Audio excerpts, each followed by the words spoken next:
All right. So at a poker table, I'm going to draw this out. It's not going to be the best art. So you have the dealer here. So you got 1, 2, 3, 4, let's say 5 people at the players, right? So they get 2 cards. They each get 2 cards. And then you want to know what the probability is on the first 4 cards. First 4, and then there's 5 cards total that drop, right? Yeah. Okay. So you're thinking a 10, a 10, a 10, and a 10. Okay, so 52 cards in the deck, 2, 4, 6, 8, 10. So that minus the 10 cards that are out are 42. So you have to do the probability that it's not 10 for those players. So let's see, probability not 10. So that would be probability of not 10. So the first card coming, they have 2 cards each. So it's going to be 5 times not 10. So there's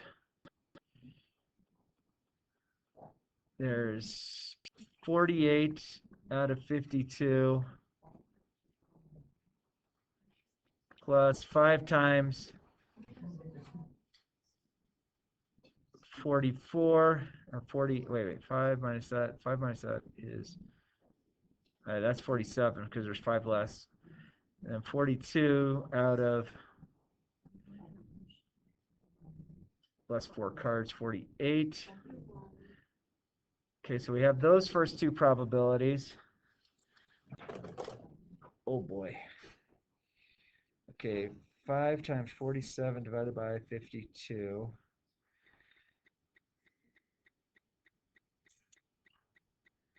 Plus 5 times 42 divided by, I guess it'd be 7. Oh my gosh. Had you seen this come up on like one of those poker things? Truth be told, this happens at me and my buddies all 4 times. 30 minutes later, I kid you not, 4 times. Wow. So I kind of want to know the probability that, 1, you get 4 tens right off the bat, and then you get 4 tens off the bat again. And so does it make it less likely since they have to be tens? Because all right, so let's simplify it. I'll get you approximate probability, not exact. All right, so being you have 10 cards out on the table, that means there's 42 cards in the deck. Okay, and then so you have this times, so there's 4 tens. Being that 1 10 is pulled, then it's this times 2 out of 40 times 1 out of 39. So this is a really cheap probability. 4 divided by 42 plus times 3 divided by 41 times 2 divided by 40 times 1 divided by 39. so this is already assuming that no one else. And no one had a 10 in their hand. So 0.015. So this is a 1.5% chance of this happening. But so basically it's this. Let's say you were looking at the cards and you threw 10 cards away. None of them were 10s. And then, so being that we just looked at the cards, reshuffle that. Doesn't really matter if we reshuffle or not. What's the probability of that? So we have to take into account before they do the flop, you do a card, you burn a card, and then flip 1, 2, 3, burn a card, and then 1. So I can assure you it's less than 1.5% of the time it would take place. What this probability would be is if we truly just threw away 10 cards to have only 42 in the deck, knowing that they weren't 10s. So you're kind of cheating. And then what's the probability that I go a 10, a 10, a 10, and a 10? It's 1.5%. So it's a far lesser do those chances, do they get cut in half for it to happen again? Because we have 4 tens, 4 tens. like 30 minutes later. The exact same thing happened. Wow. Either you are the luckiest folks alive, or you have a friend that doesn't know how to shuffle. Well, no, I was sitting there. I saw it with my own Right? No, eyes. I agree. So, and I believe they say that, what is it, 5 shuffles is a legitimate shuffle on a Oh, yeah, we were playing. no, I agree. No, believe me, when I've been playing poker with my friends too, we've definitely witnessed things where it was just like, this is crazy. But there's definitely events. I mean, I've seen people, they've pulled royal flushes in a 5-card game where it's like, oh my gosh, so everyone's just sitting there realizing, oh my gosh, we we just saw something happen that might not ever happen again in our lifetime. I've only ever seen one royal flush. Yeah. And you might not see it again on a legitimate. Now you can go Google, show me a royal flush dealt in the game, and then that's not necessarily there live, but because we have YouTube and other social things, we could definitely see it. Wow. I would say you just saw some really kind of cool anomalies. Yeah. And being that there were tens each time, Yeah. that's really pretty cool. So, with that known, let's go into kind of today's probability. Let's make it simpler.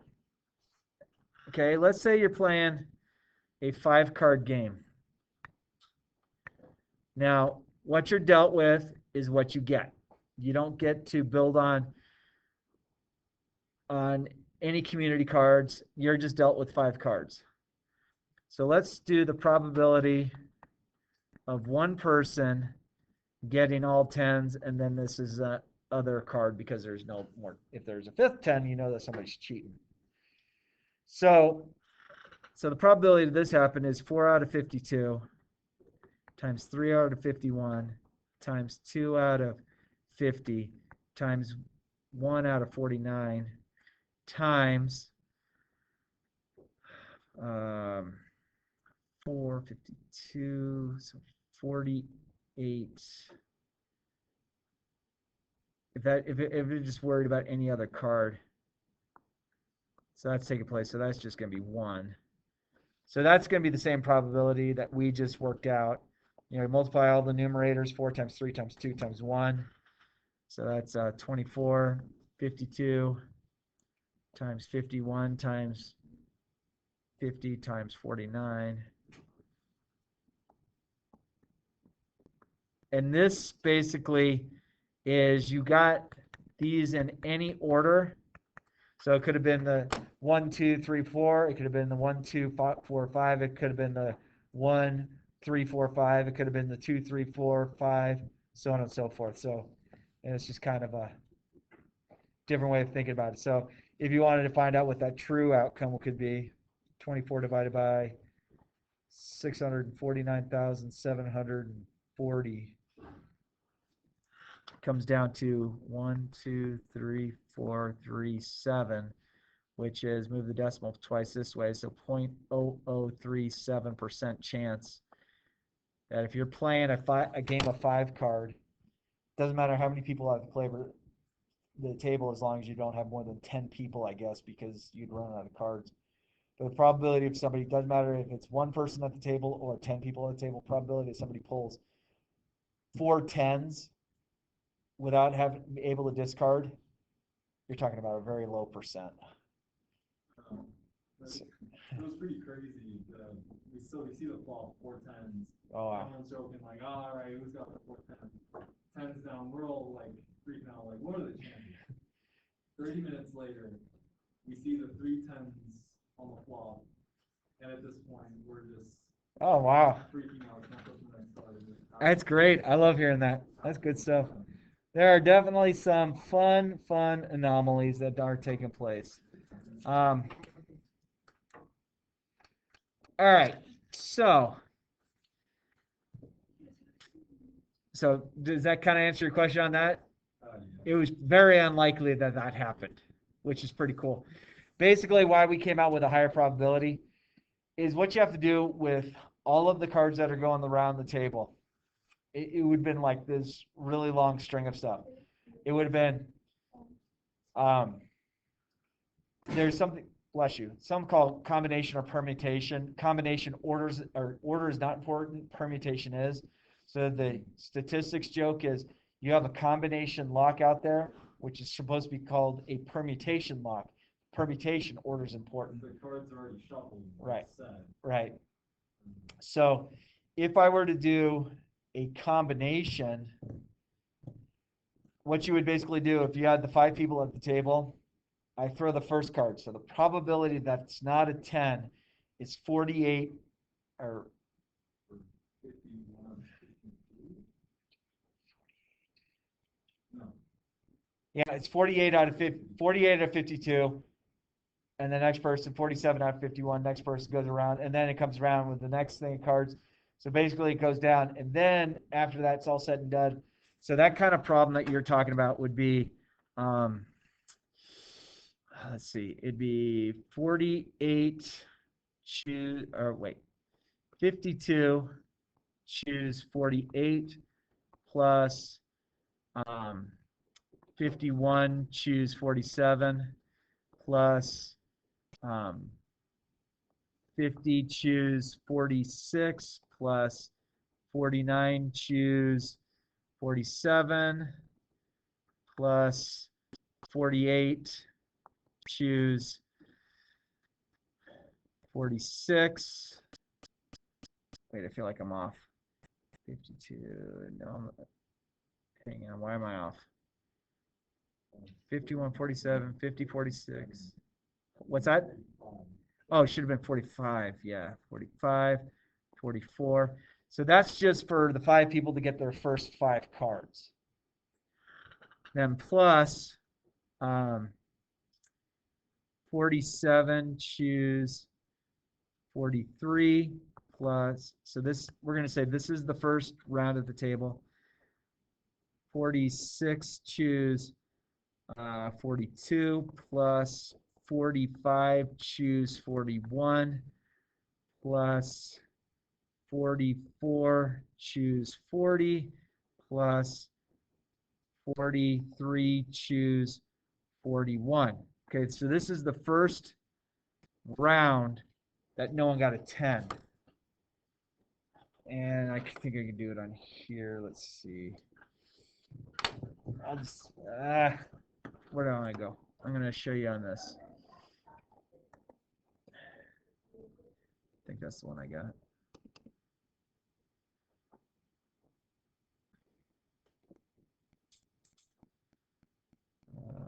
Continue our trial next.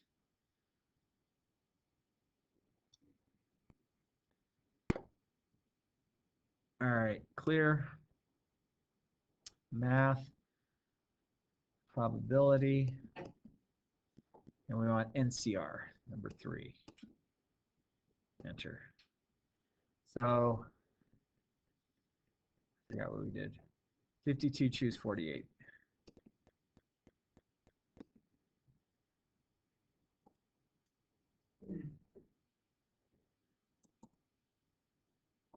So if I hit enter, that's how many different outcomes that could take place. So it's going to be 1 over this. So it'd be 1 divided by 270,725. The probability that's if you dealt shuffle them normally, you did your first round of cards is point, because e to the -6, so it's point, let's go times 100.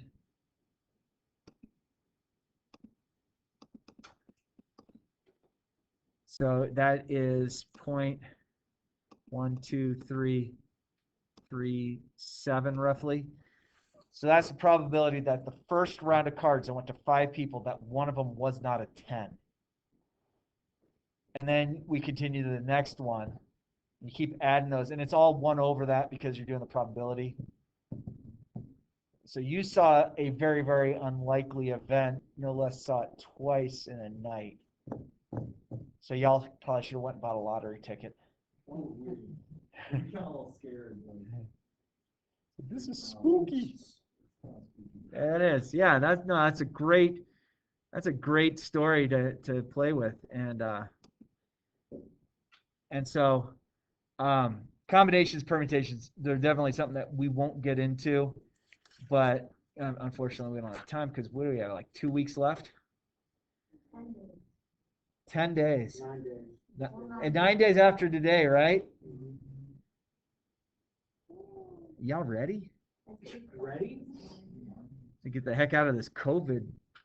Man, well, me too.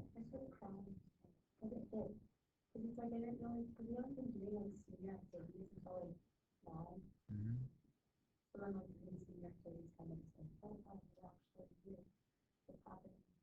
Yeah. Yeah. The wild thing is, and it's just like anything in life, you get excited about certain events, but once you realize, oh my gosh, it's here. Yeah. Don't cry because it's over. Be glad that you did it. And that's by Dr. Seuss, one of his quotes. What does it say? Don't be sad because it's over. Be glad that you. Yeah, I can't remember the exact quote. I'm sorry. Wish it back. All right, let's talk about Venn diagram.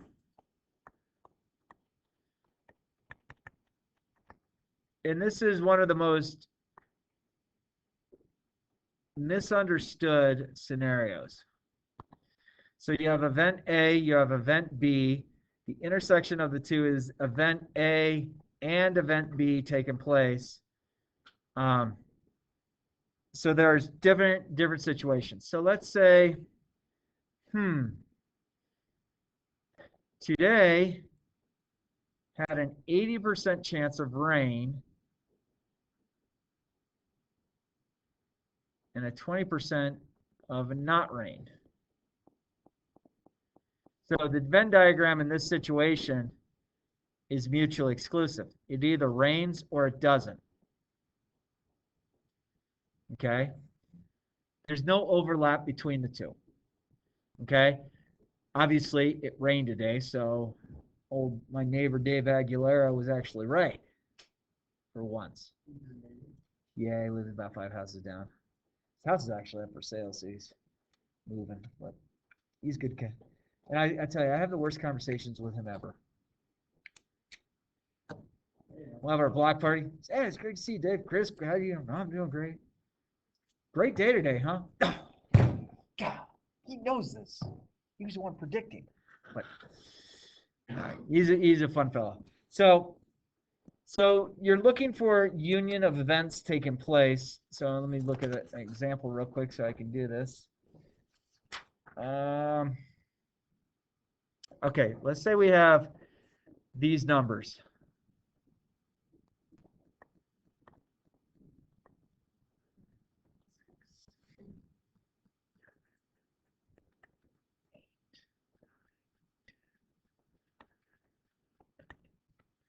Okay, so these are the first prime numbers. Agree? Okay. Let's say we have another list of this.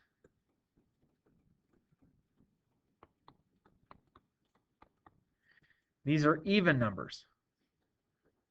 Agree? So if I were to create a Venn diagram, do one of those numbers overlap between the two lists? 2. So over here, we'd have our prime numbers 1, 3, 5, 7, 11, 13. And over here, we would have 4, these are evens, 6, 8, 10, 12, and 14. Okay? So because we have one of the numbers that overlaps between the two, we could say, what's the probability of A and B? So that this is and. What's the probability of A and B happening? So we have one number in there that does. So we have one number out of how many numbers? Well, we got 1, 2, 3, 4, 5, 6, 7. 8, 9, 10, 11, 12, 13. Okay, I counted all the numbers in the top. I counted most of the numbers in the bottom. Why did I not count the 2 twice? It goes with both.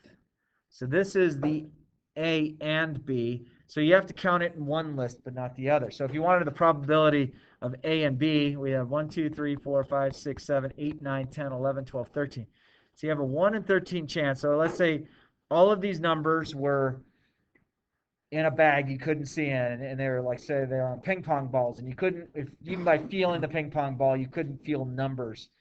So if hey, what's the probability that you pull a prime and an even number out?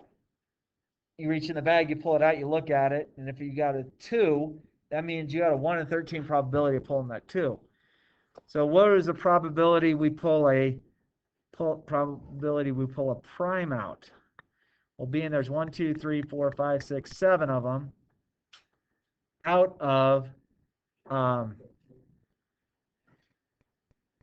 13 marbles. Yeah. Okay, again, we can't count the 2 twice.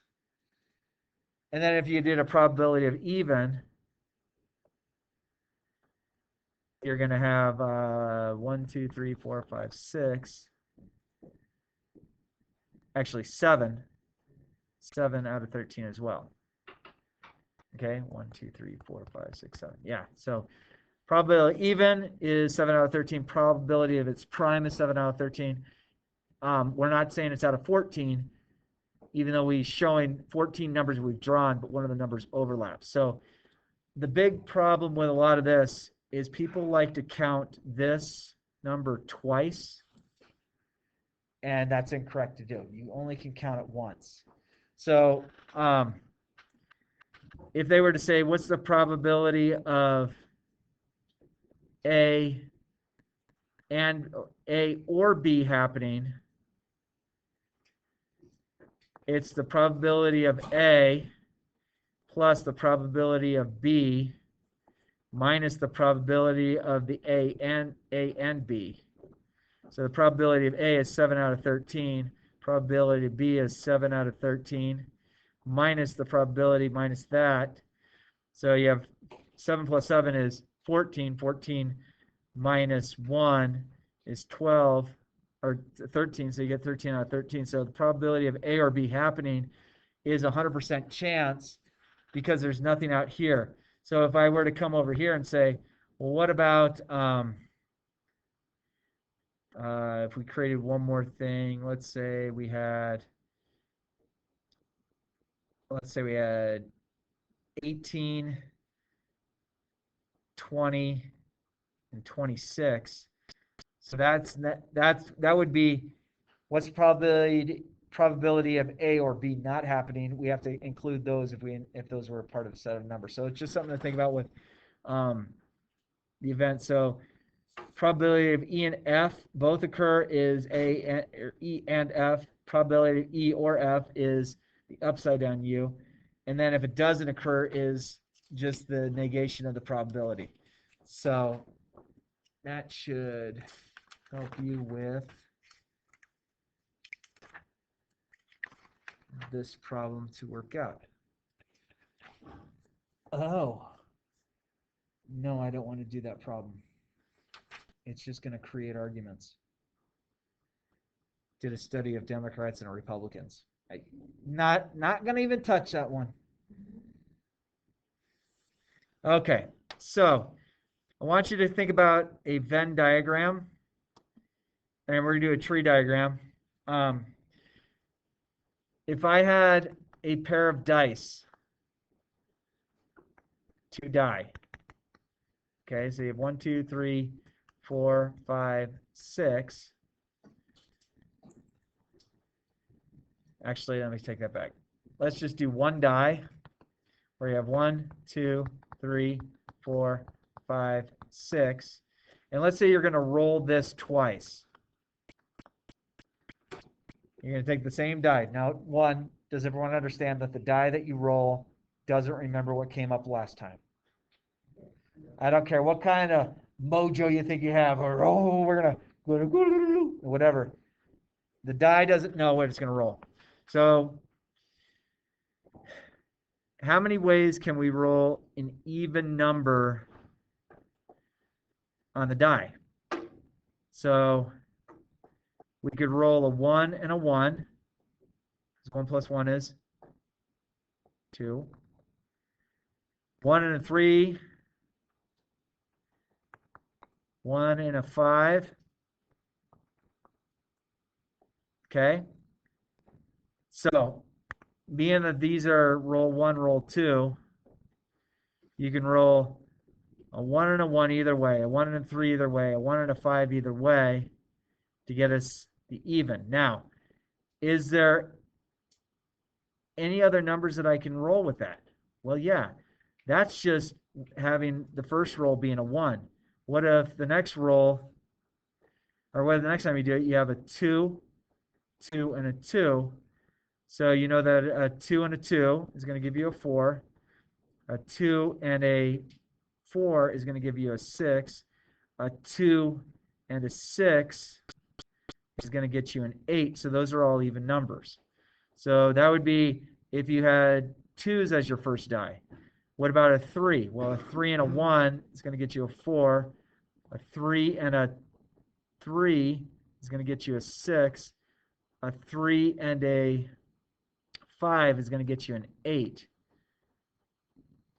Okay, so we have, so far right now we have 9 different ways that these numbers are going to come up. Yeah. So let's say you couldn't decipher the difference between the two. You can't tell the difference between roll 1 and roll 2. Or we could just multiply all those by 2, which is going to be the same idea. So let's go with that. So let's keep that note. Multiply by 2. That way we cover both ends of the roll. And then if I pull a 4, 1, 2, 3, I do a 4, I have a 4 and a 2, a 4 and a 4, a 4 and a 6. And then we did the same thing with a 5 and a 5. Oops, excuse me. I can't add single digits. 5 and a 1 gets me a 6. A 5 and a 3 gets me an 8. A 5 and a 5 gets me a 10. And then, so we got 1, 2, 3, 4, 5, and then 6. 6 and 2 gives me an 8. 6 and 4 gets me a 10. 6 and 6 gets me a 12. Okay? So that all depends upon your first roll. So we have 1, 2, or we have 6. 6 times 3, we have 18 ways we can make it an even number. Being that there are 36 outcomes that could take place, that means half are even, half are odd. Okay? And I used to have to tell the kids in Vegas, they're like, what if it, like a die, like lands right on its corner and it's balanced? It's a reroll. It doesn't count. What if it lands on its edge and it's like sitting there balancing on the edge? It's a reroll. It never will count as a roll. So those are just a few things. Basically, if you ever roll dice and the dice land against like a chip on the table, so it's kind of sitting on its edge, they basically say, okay, we are going to pull the chips out and it's going to drop. So whatever the top is what you're dealing with. So rolling dice are going to take place pretty easily. So with this known, I want you to work on these following questions, see how you do. Okay, bless you.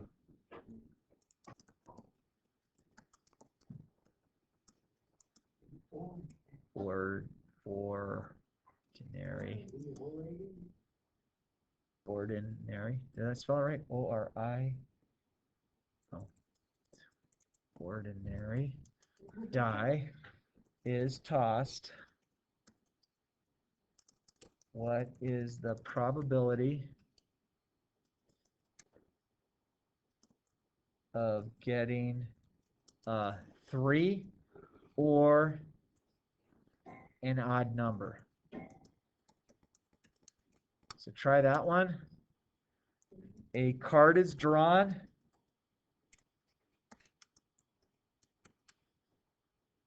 At random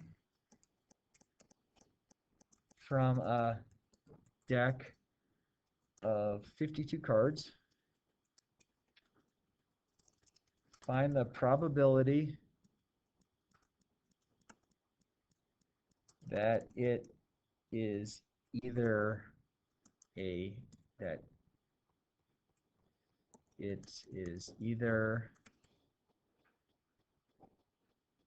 club or a king.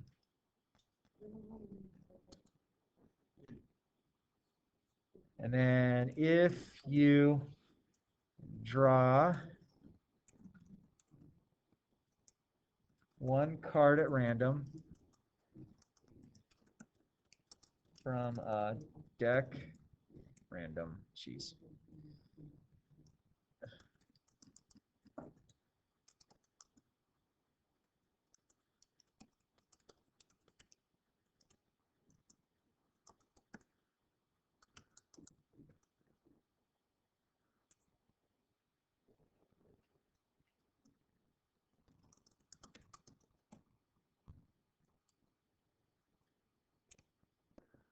Probability that the number you draw is divisible by 3 and even.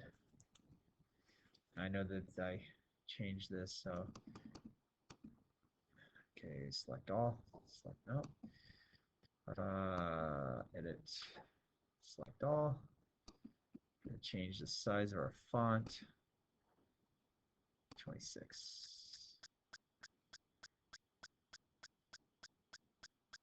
Where did my last one go? There it is. All right, so try those, and we will just play around with it. I'll help you, but that'll be what we have for tomorrow. No. Okay. I gotta move this out of the way. I gotta freeze the frame so you can actually see it. Freeze. Good. All right, now let's stop that. So